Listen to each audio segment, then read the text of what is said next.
The Astra Theater will soon be coming back to life. More on that. Plus, the Northeast DuBois School Board signs a resolution asking for changes in the state's school funding formula. And Jan Dugan talks about root vegetables tonight on Inform. All of that and much more is up next here on the 18 WJTS News.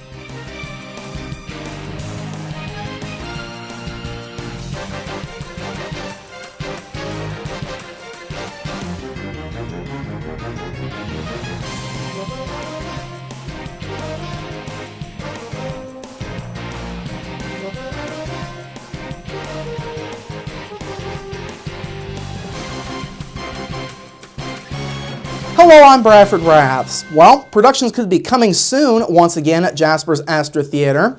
This morning, officials with the DuBois County Community Foundation announced a $100,000 signature grant to go towards the restoration and preservation of the old downtown theater.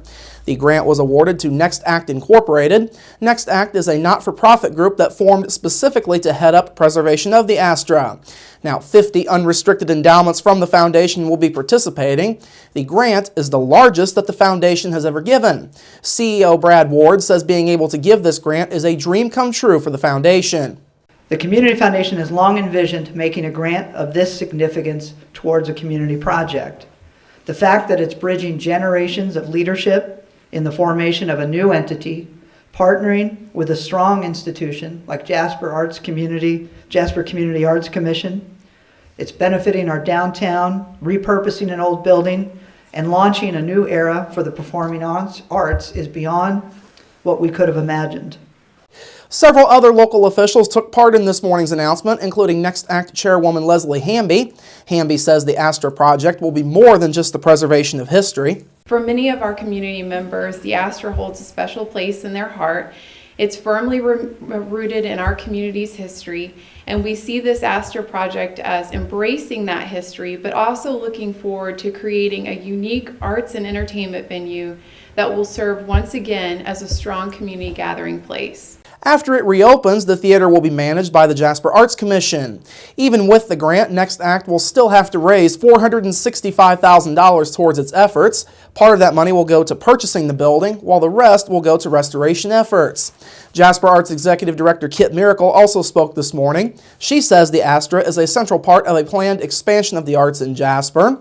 She says the arts are a logical choice to manage the Astra once it reopens. The Astra is something that has been on a lot of people's minds, and my board just says, okay, let's do it. And they just decided that we would start looking at what we can do. We're in our 39th year of running a theater. We probably have it down pretty good by now. Miracle says the arts are looking at other projects as well. These include downtown office space, among others. Other people who spoke were DuBois Strong President Ed Cole, Jasper Mayor Terry Seitz, and Community Foundation Board President Bill Kaiser. The Astra originally opened in 1937. It was closed back in 2002, and the building had been up for sale since then. Local legislators were among members of the General Assembly to take their oaths of office yesterday. Yesterday marked Organization Day at the Indiana State House. Jasper's Mark Messmer and Aaron Houchin of Salem will represent DuBois County in the Indiana Senate, while Leavenworth's Lloyd Arnold was sworn into the House of Representatives. He will be joined by newcomer Mike Braun of Jasper. Messmer will be representing Senate District 48, which includes Bainbridge, Boone, Cass, Madison, and Patoka Townships in DuBois County, all of Spencer and Pike counties, and portions of Warwick, Gibson, and Knox counties. This is Messmer's first term as a state senator after serving as District 63 state representative for the last 6 years.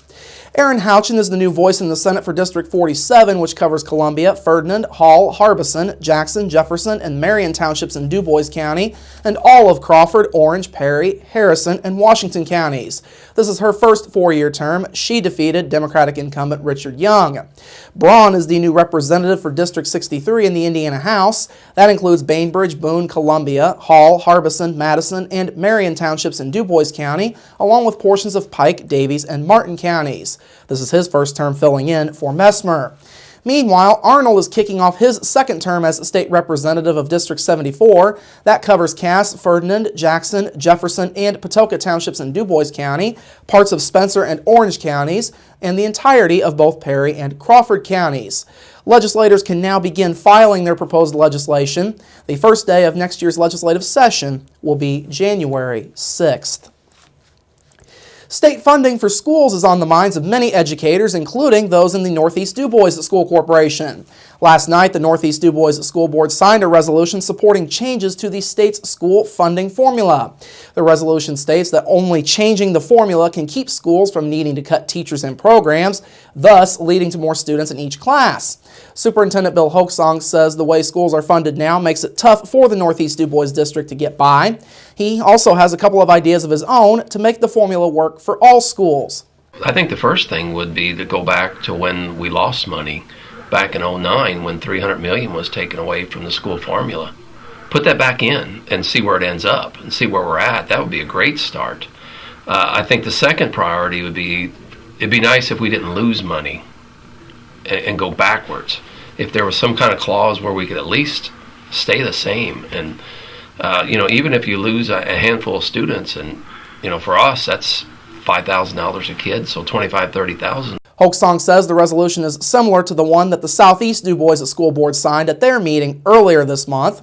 Now, at the state level, school funding has been mentioned as a priority for this year's legislature. Republicans are calling for increases in funding to suburban and rural schools.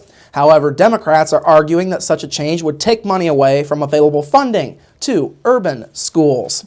Also last night, the board talked more about the first snow day of the year on Monday. Hoaksong says the district's response to that first snow day went really well, thanks in large part to the school's Remind text message and email system. That system allows for anyone that signs up to get a text or email message when the district delays or closes school. You only have to sign up one time to be in the program, and you get the messages until you unsubscribe. Hoaksong says for now, there are a few concerns about the number of snow days built into the calendar. However, he says the school is working on other plans just in case. We're having discussions now, even with teachers and about the possibility of some virtual days. I know several schools did that. We're one-to-one with iPads 5 through 12, so the potential's there. So we're having those conversations as an emergency only need. We'll still make up all the days we have built in, but if it comes down to doing something like postponing graduation, I think we would move for more virtual days. The makeup day for Monday's snow day is coming up on Monday, December 22nd. The Northeast DuBois school calendar for the 2015-2016 school year was also approved last night. School will start on August 7th of next year, a day later than this year. School will end on May 25th of 2016. Jasper City officials say a contractor working for the city has closed Leslie Drive in order to conduct sewer repair. In a release, city engineer Chad Herm says the street will be closed from Riling Drive to 34th Street. He says the contractor is replacing a storm sewer that will require the street to be closed to through traffic for about 3 days. In the meantime, motorists are asked to note posted construction signs in the area and reduce their speed when going through the construction. A Wisconsin-based retailer plans to shut down its Central Indiana distribution center and eliminate nearly 100 jobs. Shopko Stores operating company has told state officials it will permanently close its Lebanon distribution center next year. The company says its first layoffs will start in mid-January, with the shutdown expected to be completed by the end of September. The Green Bay, Wisconsin-based company says it has more than 300 stores in 21 states. None of those are in Central Indiana. Now, Shopko previously had stores in Lagodi, Petersburg, and Bloomfield here in southwestern Indiana. Those stores were closed this past summer. State highway officials say Interstate 164 around Evansville will soon become part of Interstate 69. Highway crews are starting to replace the signs that have designated about 20 miles of highway as I-164 since the route was originally completed in 1990. The state received federal approval last year to renumber the route that links up with the I-69 extension being built through southwestern Indiana. The stretch of I-69 from where it meets I-164 to near the Crane Naval Surface Warfare Center opened 2 years ago. State Highway Department spokesman Will Wingfield says that by year's end, I-164 will only live on in historical or outdated records. The conversion involves replacing about 70 large signs near exits and hundreds of smaller signs along the highway. Finally this evening, U.S. Agriculture Secretary Tom Vilsack says Purdue University researchers are helping in diverse ways, such as the development of biofuels and identifying how to address rural poverty. Vilsack toured Purdue University facilities yesterday as part of a 2-day visit to the West Lafayette campus. Vilsack says Purdue scientists are on the cutting edge of developing biofuel technology that could help to rebuild the rural economy. The former Iowa governor says that rural counties make up 95% of those with the highest child poverty rates, and data gathered by the Purdue Extension Service is helping to better direct government programs.